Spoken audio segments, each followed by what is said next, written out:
I hope you're having an amazing day. Michael Zuber, one rental at a time. And I have to tell you, I just crossed off one of my bucket list items. Yes, folks, Olivia and I have visited Phuket, Thailand. It was one of those cities we mentioned 20 years ago when we created a top 10 list of cities. And yes, today we get to check it off, and tomorrow we get to see it again. Folks, I highly recommend that you sit down with your significant other and create a top 10 list of cities to go to, whether you're just getting started with real estate investing or you're on your journey. I have to tell you, crossing off something off your top 10 list is an amazing feeling. And yes, if my face looks a little red, it's because I got sunburned. You should see my arm. It looks like a lobster, and it hurts. It hurts bad. It's going to be ugly tomorrow. But I digress, because we need to get into the daily financial news. First off, from Lance Lambert, somebody who we speak to every Thursday. He talks about 15 of the 400 largest housing markets having inventory currently above 2019 levels. Remember, folks, when we talk about the housing market, there is a national housing market, and then each of you have a city or what's called an MSA housing market.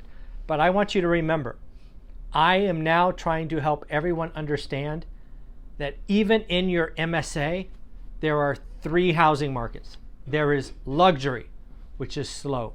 There is move up, which is pretty slow. And then there is affordable homes, which, near as I can tell, folks, is hot, hot, hot everywhere. So how do you know your market? Simply find the median. 75% of the median is affordable homes. 75% to 2x is move up, and 2x is luxury. So again, folks, you can find your own median, whether you are in Detroit, Michigan, Miami, Florida, New York City, or Los Angeles. You too have an affordable, a move up, and a luxury market. And again, according to Lance Lambert, 15 and only 15 of the 400 largest housing markets are above 2019 inventory levels. I think that is meaningful. Good old Peter Schiff. Peter Schiff, one of the biggest gold bugs of all time. Gold. I always get nervous when somebody says it's always a good answer to do X, Y, or Z. Peter Schiff has always said gold is the right answer. He is talking about the stock market being the most irrational risk-on days he has ever seen. He is saying that investors have to be assuming that we are going to have a soft landing, huge interest rate cuts, and inflation at 2%. Peter Schiff is saying the only logical reason for the stock market to be booming are, again, three things: inflation at 2%, huge interest rate cuts, and a soft landing for the economy. I think it's pretty hard to believe that all three of those will happen. We need to talk about the January jobs number, because again, something we've been talking about on this channel a lot is we are having a white collar recession. We are having the blue collar boomerang. This is where people move from blue collar jobs to white collar, only to boomerang back to blue collar. Folks, we had 517,000 jobs created in January. It was 300% or thereabout bigger than norm, or bigger than expectations, and we need to know why. Well, here's the deal. The January jobs number had technology, finance, and insurance. Those three were the largest negative numbers. Sounds like a white-collar recession to me. Where were the upticks? It was services, professional business, government, and healthcare. Blue collar. Again, expectations were 187, came in at 517. Folks, we are seeing the top of white collar cut, and we are seeing blue collar or lower income jobs added. It is that simple. So again, we need to talk about March and the Fed funds rate increase. So at this point, as I have said for 6 months, we are going to get our last and final quarter point increase on, I think it's March 14th. It might be March 15th, one of those days. At this point, I'm going to stay with my expectation of 25 basis points. I will admit that if CPI, which comes out on Valentine's Day, I believe, February 14th, if CPI comes in hot, you and I can have a discussion about 50 basis points. At this point, I'm going to stick with my guns, 25 basis points. And oh, by the way, next week, we get to hear from Jerome Powell.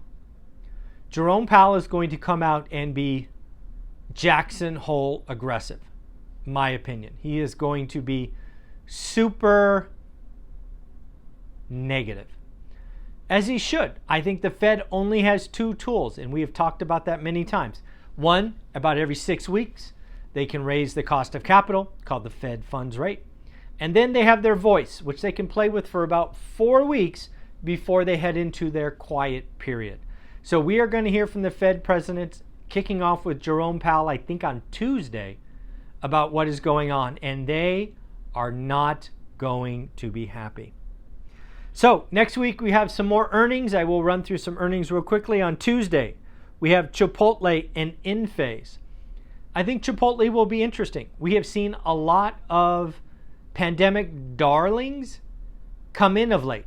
And let's not be confused. Chipotle was one of those darlings that seemed to do no wrong during the pandemic. Will they pull back in? Enphase rocketing higher. Will they continue to move higher because of what's going on in the housing market? Or they will too come in because of the housing market.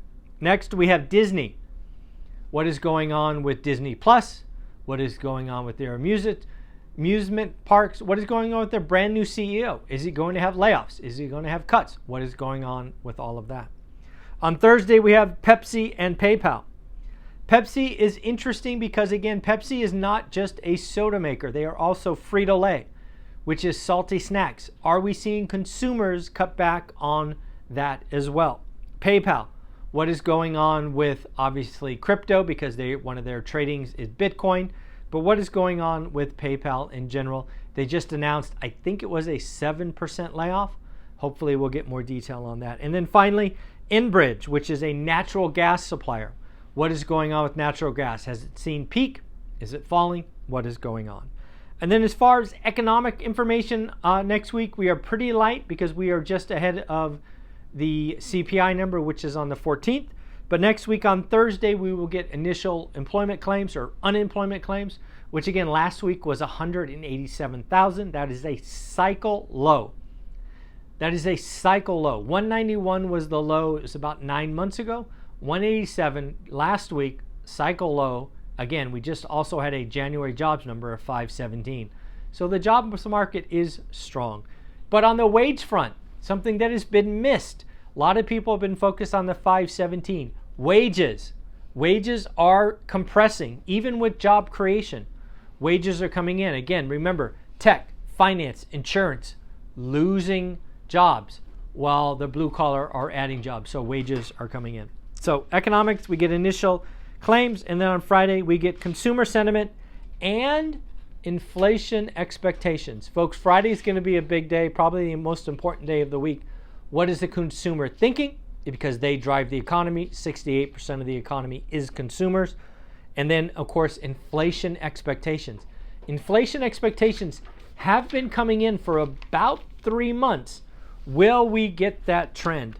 So, a couple of things, folks, I want to interject here. I am recording golden tickets and these black cards, these congratulation tickets. I know I'm out of town for a little while. But if you close your first deal like Sarkis, I want to congratulate you. I am recording your name. I am recording your address. I will mail this as soon as I am home. Sarkis, congratulations on your golden ticket. And Zachary, congratulations on your next deal. Folks, if one rental at a time helped you some way, somehow, I want to know. I want to mail you one of these. I want you to take a selfie so you can tell the world that one rental at a time is helping you. Next, I have some data around 517 on the jobs market. Technology, finance, and insurance lost. We've already talked about that. Leisure and hospitality were the big winners. Energy, automotive, industrial, and construction. Again, think blue collar. Think blue collar boomerang, right? We have a pandemic. Blue collar workers move to white collar jobs, customer service, things of that nature. Now companies are reducing their customer service. They are going back to blue collar. Energy, automotive, industrial, and construction were the 4 largest buckets of jobs in the 517. When you talk about the housing market, it is really a tale of what year are you comparing to. The U.S. housing market, housing inventory, which you know is something I look at every week, thanks to the folks at Housing Wire and Logan Matsushima.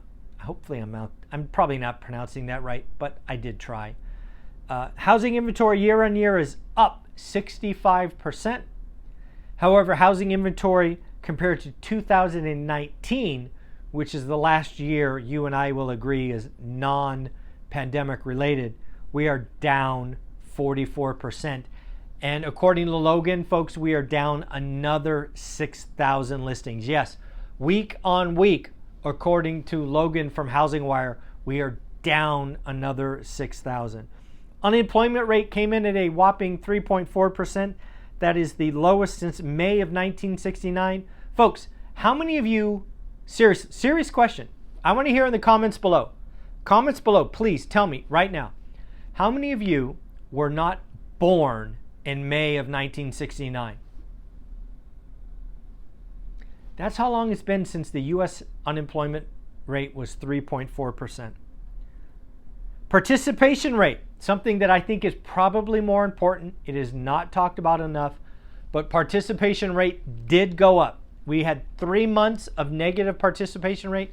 It did go up 0.1%, thankfully, to 62.4%. But folks, we need the participation rate around, I don't know, I'm gonna guesstimate 65 and a half to get back to trend. We are clearly below trend. We are clearly an economy that needs a higher participation rate. And then finally, I don't know if you heard this, but if you are a Tesla owner or a Tesla stock owner, you are going to love to hear this because President Biden and his team have extended the EV tax credit. This helps Tesla, Cadillac, and others who had to discount to get below a price point. And I believe I just saw a note that Tesla was raising the price. Remember, Tesla cut prices?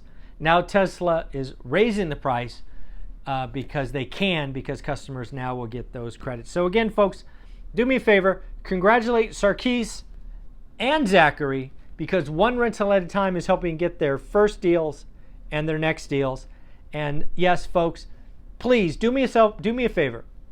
Create a top 10 list, maybe 3, maybe 5 of cities or countries you would like to visit with your significant other. Having a bucket list and crossing off bucket list items is beyond amazing. Again, Olivia and I created this bucket list probably 20 years ago, maybe 18, and Phuket, Thailand was on the list. I believe it was one of the ones that I put there. And folks, we crossed it off the list. It is amazing. We get another day there tomorrow. And yes, tomorrow I will wear sunscreen. All right, everybody, take care of yourself. Bye.